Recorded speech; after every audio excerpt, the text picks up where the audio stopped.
Ever wish you could, like, hop in a time machine and see how, like, these big business people did things back in the day? Mm. Well, that's kind of what you're doing today. Yeah. We are diving deep into the art of the deal. Oh, yeah. Donald Trump's 1987 autobiography. One of the best. I love that book. Yeah. And you know what makes this deep dive even more interesting? What's that? We're listening to Trump himself narrate the audiobook. Oh, cool. So it's like we're getting a personal tour from him Oh, wow. of his world, his mind, how he thinks, Right. and the deals that made him so well known. Yeah. We're really going beyond the Trump we see in the headlines, like getting a raw, unfiltered look into his world, especially during like that crazy time in the 80s in New York City, the boom and the bust. Oh, yeah, for sure. That context is super important. Yeah. I mean, it was a time of huge opportunity, but also crazy competition. Right. Trump, he navigated it all in a way that most people couldn't. And his book gives us a front row seat to his methods and how he thought about things. Yeah.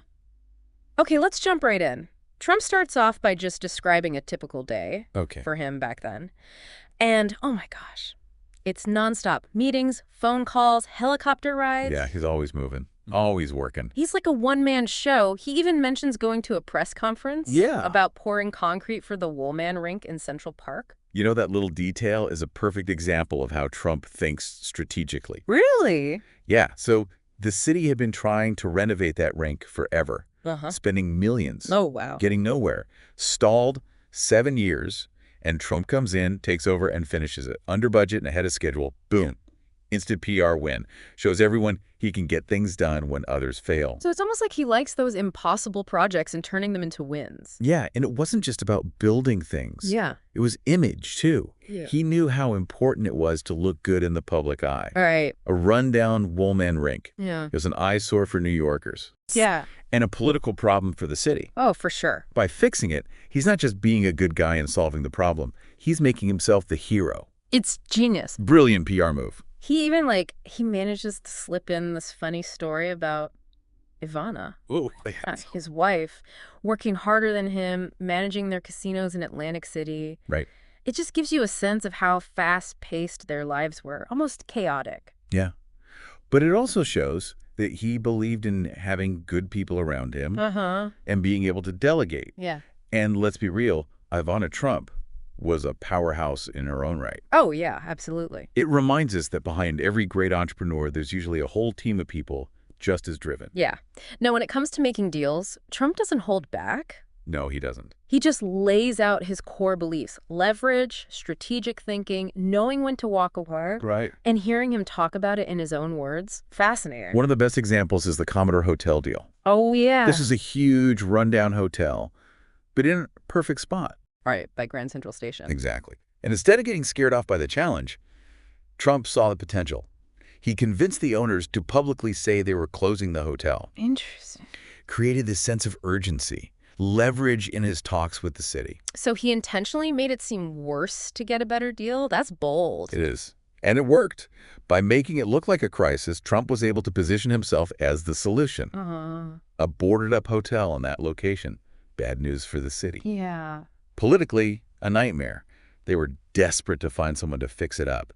And guess who was ready with the plan? Trump. Trump. That's leverage, understanding what the other side needs and wants. Yeah. And using it to your advantage. So it's not just about being tough, it's about being smart. Exactly. And that's where Trump's understanding of public image comes in again. Right. He knew a decaying hotel would be a PR disaster for the city. He used that to his advantage. Wow. He got a deal that let him turn the Commodore into the Grand Hyatt. One of his, signature properties. Exactly. Okay, so we've got concrete in Central Park, a crumbling hotel turned luxury spot. What's next in Trump's world? Well, how about a look inside Trump Tower, his flagship property, his monument to success. And trust me, he spared no expense. Oh, I bet. He goes into detail about the design, the construction, the problems, and, of course, his unwavering belief in the whole thing. I'm picturing all the gold. Oh, yeah. Yeah.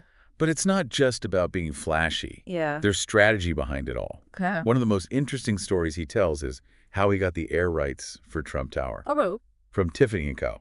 Air rights. Yeah, air rights are basically what lets you build higher than normal zoning rules allow. Oh, okay. Tiffany owned the building next to where Trump Tower was going to be. Uh-huh. Trump needed those air rights to build his dream skyscraper. So how did he convince Tiffany's to give up those rights? Was it another power move? Oh, it was a power move for sure. Yeah. He invited Walter Hoving, the CEO of Tiffany, to his office and showed him two architectural models. One was this amazing, sleek design for Trump Tower, reaching for the sky.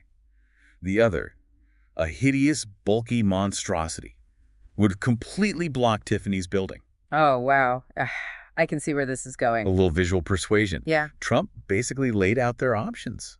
Collaborate and make something beautiful together, or deal with an ugly neighbor. It was a gamble. But guess what? It paid off.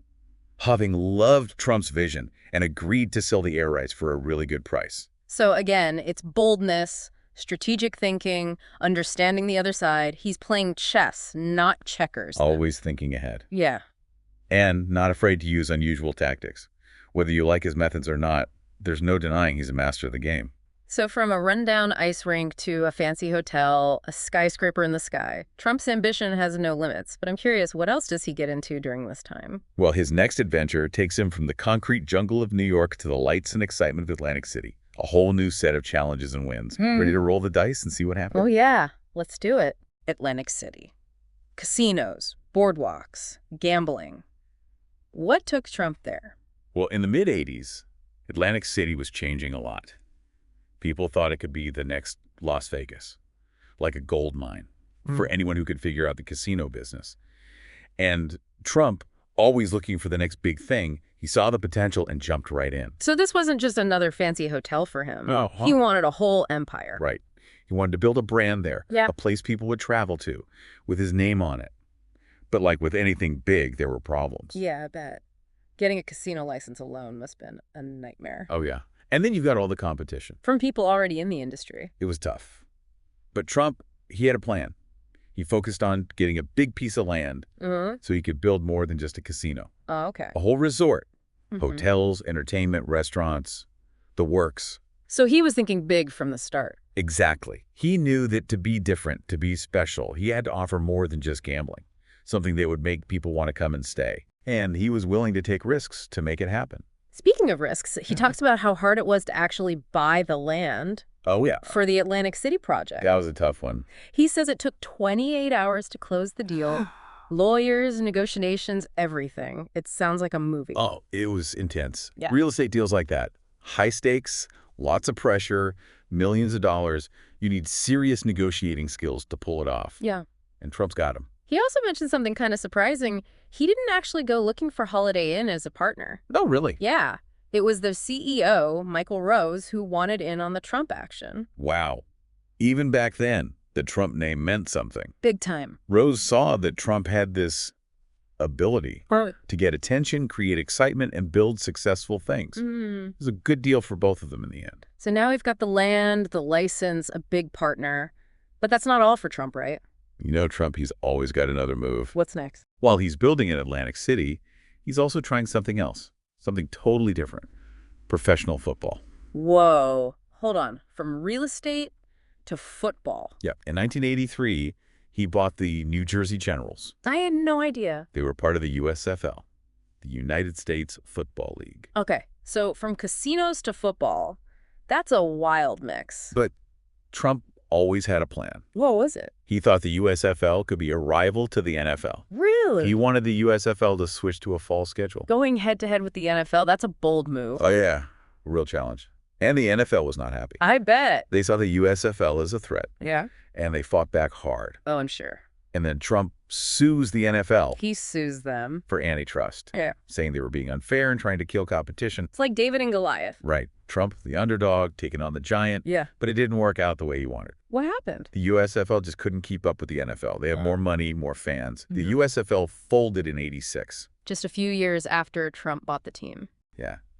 But even though it was a loss, Trump still made himself look like the guy who tried to change things. That seems to be a theme with him. It's true. He's never afraid to take on big institutions, even when it's a long shot. He sees himself as someone who shakes things up. Okay, so casinos, football, lawsuits. Is there anything else? Oh, yeah. There's one more story, a really interesting one. Whoa. It's about tenants fighting back. Okay. a skyscraper, Uh-huh. and a surprising ending that shows you how Trump negotiates. I'm listening. What is it? It's the story of 100 Central Park South. Okay. That's where Trump's ambition ran into a group of people who wouldn't back down. A Hmm. real battle of wills. Wow. So what was Trump's plan for 100 Central Park South, and why were the tenants so against it? Okay, 100 Central Park South, prime location, right? Overlooking the park. What did Trump want to do with it? You wanted to tear down the old building? Yeah. Put up a huge skyscraper. Yes. Luxury condos, amazing views. The whole Trump package. Classic Trump.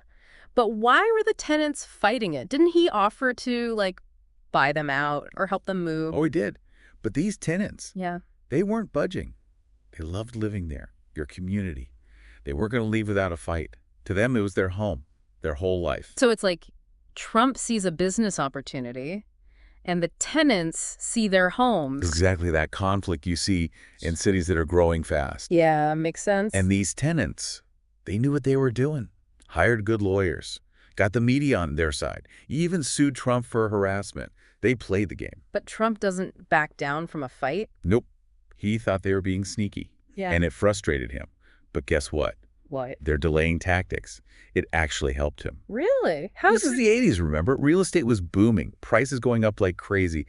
Every time they delayed him, the land became more valuable. Oh, wow. So they thought they were stopping him, but they were making him richer. It's a perfect example of how being patient, even when you don't want to be, can really pay off in real estate. So by the time Trump could finally build, he was going to make way more money. Exactly. It's like that saying, he who laughs last, laughs best.